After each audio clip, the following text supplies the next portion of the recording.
Hey guys, so Axia Tools sent me a cordless battery-powered paint sprayer. Today we're going to put it through its paces and see what it can do.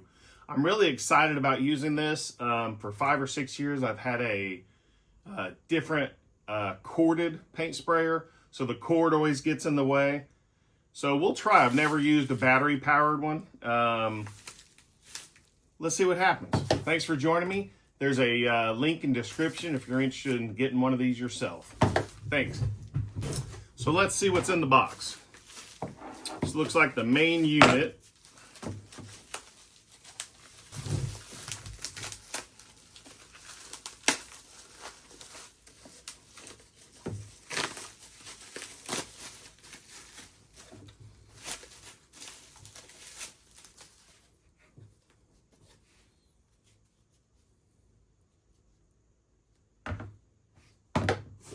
Got a battery and a charging cable.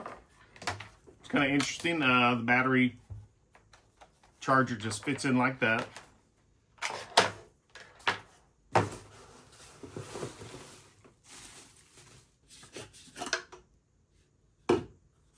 It's got the fill tube, which rotates. That's really important. It's got an adjustable flow, so if you want more or less material.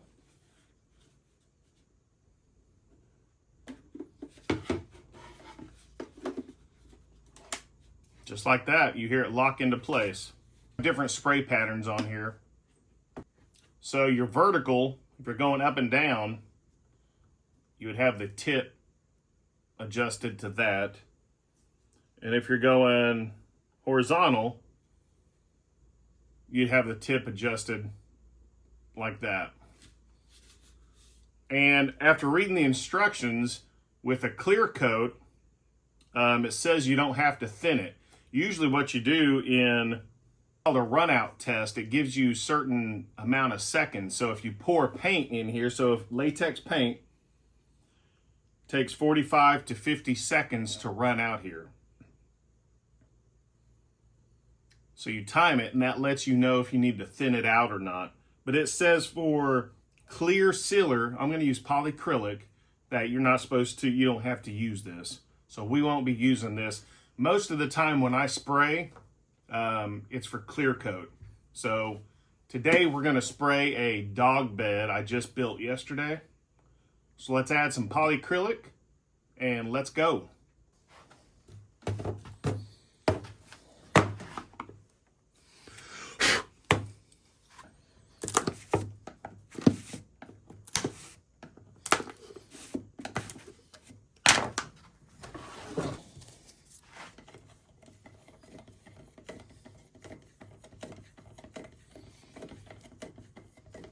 You always want to stir your polyacrylic up, or any finish you're working with, stain, finish.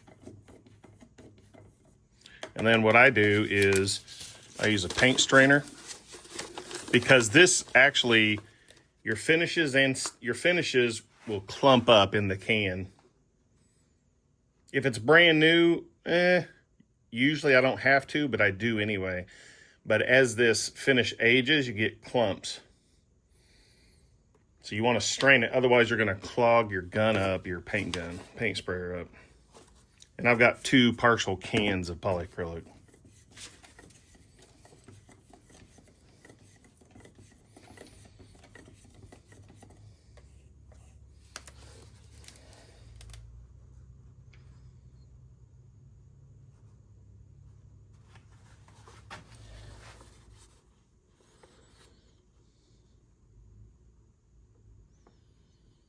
You can also use cheesecloth if you have to. I've done that before. These filters, you can get a whole bunch of these filters off Amazon for less than $10. If you go to like Home Depot or Lowe's, they're pretty expensive.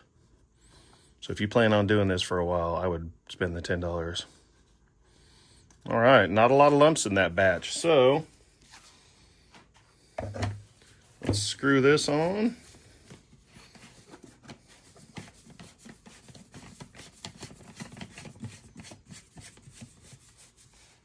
All right, let's insert the battery pack.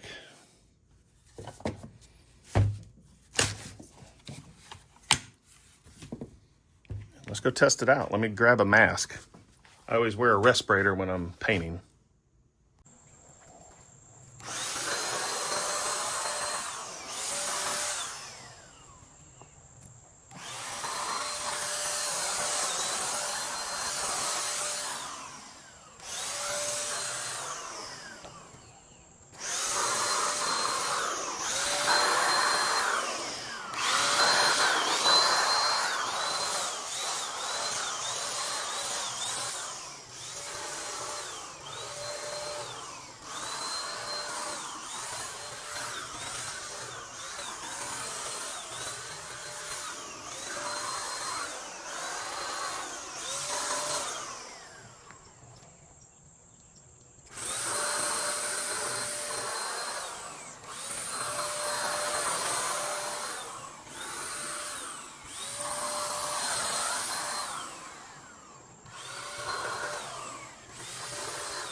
Now that is super nice not to have a cord you're working around. So I just put one coat of polyacrylic on there. It went on smooth. I liked it. So we're gonna wait 2 hours, put another coat on, and we're gonna leave the polyacrylic in here